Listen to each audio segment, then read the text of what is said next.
my company forgot I existed for 3 actual years.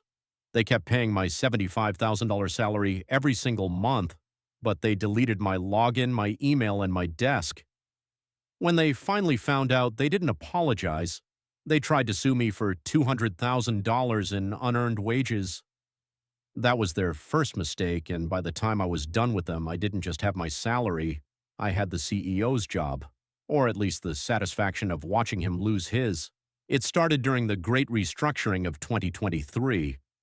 Our CEO, a man named Marcus, the kind of guy who wears a Patagonia vest to fire people, decided to automate HR. He bought some AI-driven system that was supposed to trim the fat.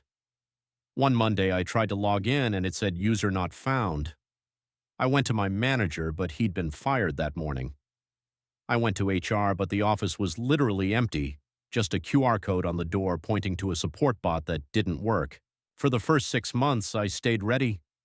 I sat at my home desk every day from 9 to 5 waiting for the fix to happen. But after a year of silence and 12 paychecks, I realized something. Marcus didn't care about the employees. He cared about the data. And in the data, I was a senior system architect. Then came the audit. 3 years in, Marcus gets hit by a major firm looking for leaks. They find a ghost on the payroll. Marcus calls me personally, not to apologize, but to scream. He told me I was a thief. He threatened to have me arrested. He told his lawyers to sue me for every penny plus interest. In the end, they didn't just drop the suit. They had to pay me a severance package to keep me from suing them for legal harassment and breach of contract. Marcus was retired by the board 2 months later for gross mismanagement of automated systems. A week later, while I was sitting on my deck in Portugal, 2 men in suits arrived.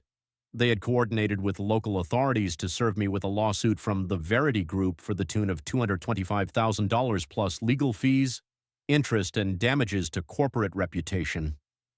They alleged that I had engaged in active evasion and intentional exploitation of automated systems. They portrayed me as a mastermind hacker who had subverted the Veritas AI to keep the money flowing. They wanted to make an example of me. They leaked the story to a tech blog calling me the wage thief of Arikira. I had 48 hours to fly back to New York and face the music in a pretrial mediation. Marcus wanted me to fold. He figured a thief like me wouldn't have the stomach for a fight. But Marcus forgot that I wasn't a hacker. I was a system architect, and I knew exactly which rules he'd broken to build his automated empire.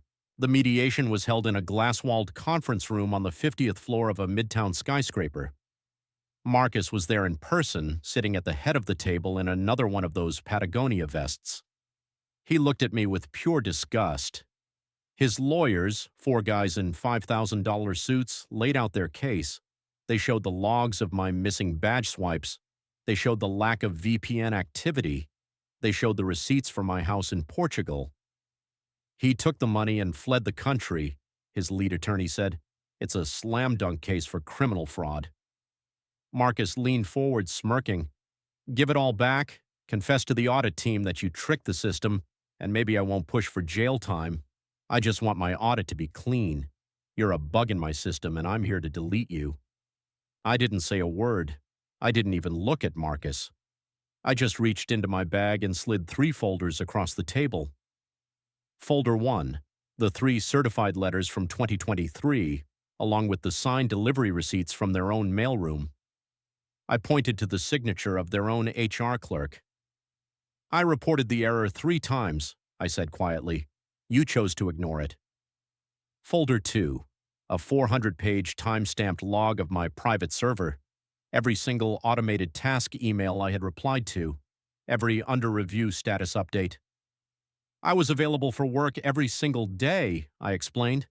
The fact that your AI didn't know how to assign me a task isn't my breach of contract, it's yours. But it was folder 3 that ended the war.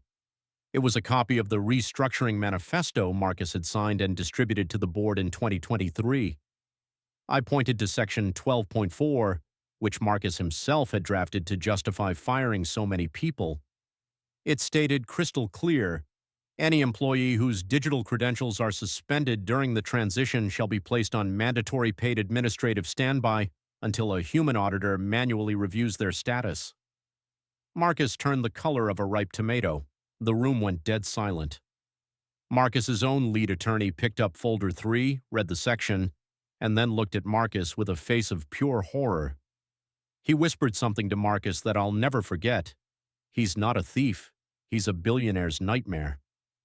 By the terms of the contract Marcus had signed, I wasn't just entitled to my salary, I was entitled to full benefits, bonuses, and back pay for the emotional distress of being on a 3-year standby without a designated supervisor.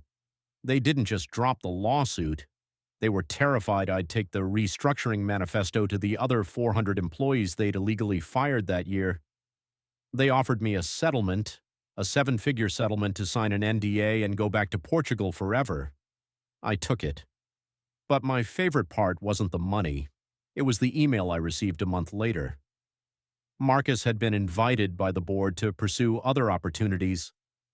Apparently, the auditors didn't find out that his flawless AI system had a $2 million liability named me. If you've ever felt like a number in a spreadsheet or been fired by an algorithm, let me know your story in the comments. I read all of them. And if you want to see the video of how I used that settlement money to start a consulting firm that helps companies fix the messes Marcus types leave behind, click the video on the right. Justice is a dish best served with a side of automated direct deposit and a sunset in Ericeira. Thanks for watching.